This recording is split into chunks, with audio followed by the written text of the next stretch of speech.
بسم الله الرحمن الرحيم.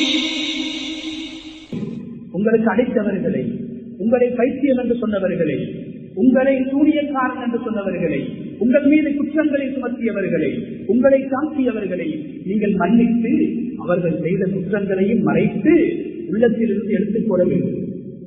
பல பேர்கள் மன்னிப்பார்கள் சோதர்களே, ஆனால் சந்தர்ப்பங்கள் வருகிற போது மன்னித்ததை சொல்லி காட்டுவார்கள். இது மன்னிப்பல்ல. மனைவியை மன்னிப்பார்கள், கணவனை மன்னிப்பார்கள், பிள்ளைகளை மன்னிப்பார்கள், மற்றவர்களை மன்னிப்பார்கள், ஆனால் மன்னித்ததை சொல்லி காட்டுவார்கள். நடந்ததையெல்லாம் பிறகு பேசிக்கொண்டே இருப்பார்கள். மன்னித்ததற்கு பின்னால், வாயால் மன்னிப்பு வழங்கியதற்கு பின்னால் மீண்டும் அதே வாயினால் உன்னை நான் மன்னித்திருக்கிறேன், நீ எனக்கு இப்படி செஞ்சிருக்கிறாய் என்று உள்ளத்தில் குரோதத்தை வைத்துக் கொண்டிருப்பார்கள். அல்லாஹு தஆலா சுவர்க்கவாதிகளுடைய அடையாளங்களை குர்ஆனிலே பேசுகின்ற போது சுவர்க்கவாதிகளுடைய ஒரு தன்மையை அல்லாஹ் பேசுகிறான். என்ன தன்மை?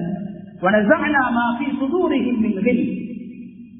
அந்த சுவர்க்கவாதிகள் எப்படிப்பட்டவர்கள்?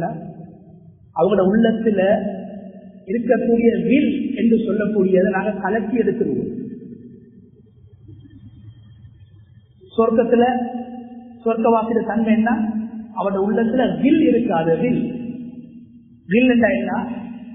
அல்லாஹ் குர்ஆன்ல சொல்றான், மன்னிப்பதற்கு பின்னால நடந்தத உள்ளத்துல வெச்சிட்டு இருக்கக்கூடிய தன்மை. எனக்கு இவன் இப்படி செஞ்சான், எனக்கு இவன் இப்படி பேசினான் என்றத உள்ளத்துல வச்சிட்டு இருக்கிறது. இது ஒரு பாவம். அல்லாஹ் சொல்றான், சொர்க்கவாதிகள் சுத்தமானவர்கள், அவருடைய உள்ளம் சுத்தமாக இருக்கும், உள்ளத்தில் வில் இருக்க மாட்டாது. யாரையாவது மன்னித்தால் உள்ளத்தால் மன்னித்து விடுவார்கள், உள்ளத்தால் மறந்து விடுவார்கள். அதை சொல்லி சொல்லி சொல்லி காட்டிக்கொண்டே இருக்க மாட்டார்கள். சஹாபாக்களுடைய துஆவை அல்லாஹ் குர்ஆனிலே பேசுகிறான். சஹாபாக்கள் எப்படிப்பட்டவர்கள்? வல்லதீன ஜாஉ மின் பஅதிஹிம், அந்த சஹாபாக்களின் பிற்காலத்திலே வந்தவர்கள், அவர்கள் ஒரு துஆவை செய்வார்கள். அல்லாஹ் குர்ஆனிலே சொல்லி காட்டுகிறார். يقولون ربنا اغفر لنا ولإخواننا الذين سبقونا بالإيمان. يا الله, சஹாபாக்கள் துஆ, சஹாபாக்கள் ஓதின துஆவை அல்லாஹ் குர்ஆன்ல எங்களுக்கு சொல்லி தரான். நபிமார்கள் ஓதின துஆ இல்ல. நாங்க வாழ்றதுக்கு கொஞ்ச நாளைக்கு முன்னால, சில காலங்களுக்கு முன்னால வாழ்ந்து எங்களை மாதிரி வாழ்ந்த மனிதர்கள், எங்களுக்கு கொடுக்கப்பட்ட ஆயுள் காலம், எங்களை மாதிரி தொழில் செய்யக்கூடியவர்கள், எங்களை மாதிரி வியாபாரம் செய்யக்கூடியவங்க, நபிமார்கள் அல்ல, மலக்குமார்கள் அல்ல. அல்லாஹ் சொல்றான், பிற்காலத்திலே வந்த சஹாபாக்கள் துஆ செய்வார்கள். என்ன துஆ?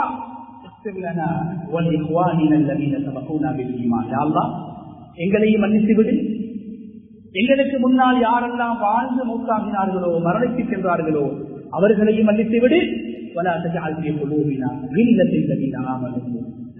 எங்களை உள்ளத்துல ரில்ல உண்டாக்கிறாங்க. ரில்லுங்க என்ன? வாயால மன்னிப்பை கொடுத்து உள்ளத்துல வச்சுட்டு இருக்கிறது. வாயால மன்னிச்சதுக்கு பின்னால அந்த மன்னிப்பை சொல்லி காட்டுறது, சதக்காவை சொல்லி காட்டுற மாதிரி, நல்ல விடயங்களை சொல்லி காட்டுற மாதிரி, ஒன்ன நான் மன்னித்திருக்கிறேன், பல தடவை மன்னித்திருக்கிறேன், இப்படி மன்னித்திருக்கிறேன், நீ எனக்கு இப்படி பேசினாய், அப்ப நான் உன்னை இப்படி மன்னித்தென்று சொல்லி மன்னித்ததை சொல்லி காட்டுவதை அல்லாஹ் குர்ஆனிலே சொல்கிறான். இந்த சஹாபாக்கள் இவ்வளவு அழகாக துஆ செய்வார்கள், அல்லாஹ்விடத்திலே துஆ செய்வார்கள். யா அல்லாஹ், யாரெல்லாம் எங்களுக்கு அநியாயம் செய்தார்களோ, தப்பு தவறுகளை செய்தார்களோ அவர்களை நாங்கள் மன்னித்ததற்கு பின்னால் அவர்கள் செய்த விடயங்களை எங்களுடைய உள்ளத்திலேயே வைத்து விடாதே, உள்ளத்தை விட்டு கலட்டி விடுவாயாக. யூசுப் அலைஹிஸ்ஸலாத்துடைய மன்னிப்பை அல்லாஹ் குர்ஆனிலே பேசுகிறான். நீ அழகான சம்பவம் என்று அவர்களுடைய வரலாற்றை சொல்லி அவர்கள் மன்னித்ததை குர்ஆன் பேசுகிறது. யாரை மன்னித்தார்கள்?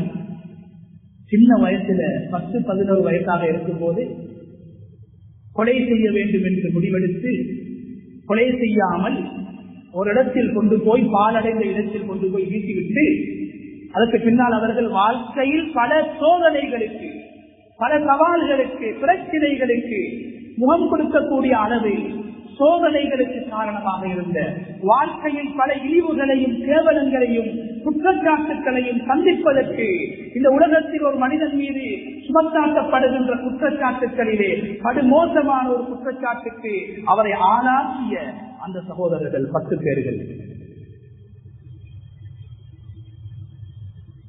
40 வருடங்களுக்கு பின்னால் அல்லாஹ் அவர்களை சந்திக்க வைக்கின்றான். 40 வருடங்களுக்கு பின்னால்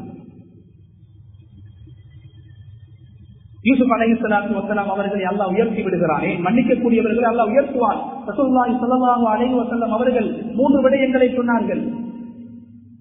நீங்கள் சதகா செய்தால் அந்த சதகா உங்களுடைய பொருளாதாரத்தில் அபிவிருத்தியை உண்டு பண்ணுமே தவிர குறைவை உண்டு பண்ண மாட்டாது. முதலாவது சொன்னார்கள்.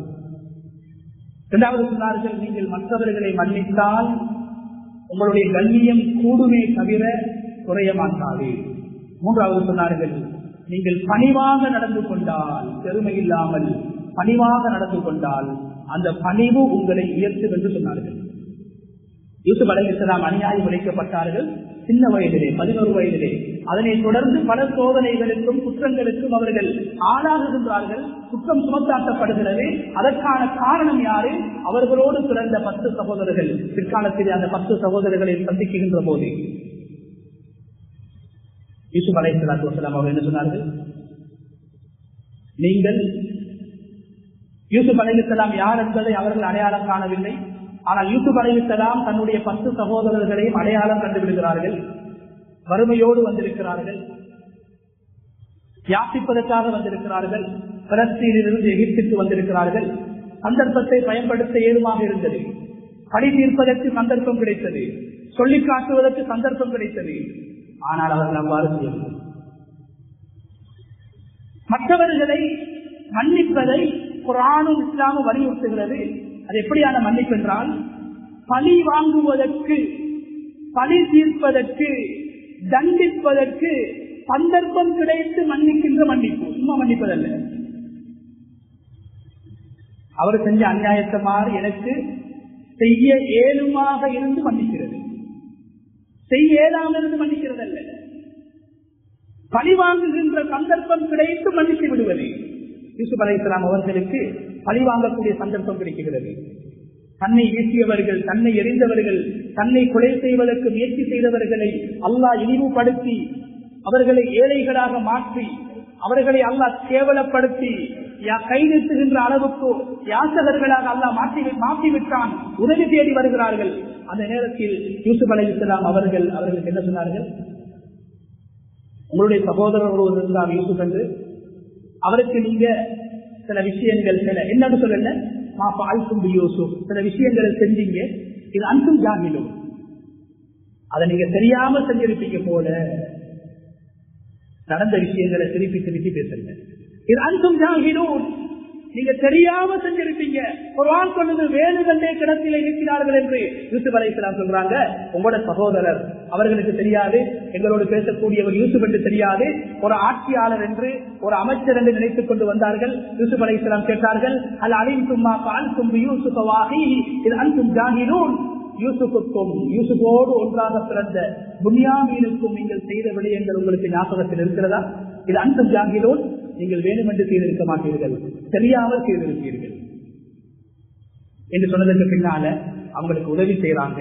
அந்த உதவியை பெற்றதற்கு பின்னால பிறகு அந்த சகோதரர்களுக்கு தெரிய வருகிறது, எங்களோடு பேசியவர், எங்களுக்கு உதவி செய்தவர் தான் நாம் அநியாயம் செய்த, நாம் தூக்கி வீசிய, தந்தையை விட்டும் நாம் பிரித்த எங்களுடைய சகோதரர் யூசுப் என்பது அவர்களுக்கு தெரிய வருகிறது. உடனே சொல்கிறார்கள், லகத் ஆஸரக அல்லாஹு அலைனா. யூசுப் அலைஹிஸ்ஸலாத்தை பார்த்த அந்த சகோதரர்கள் சொல்கிறார்கள், லகத் ஆஸரக அல்லாஹு அலைனா, அல்லாஹ் எங்களை விட உன்னை உயர்த்தி விட்டான்.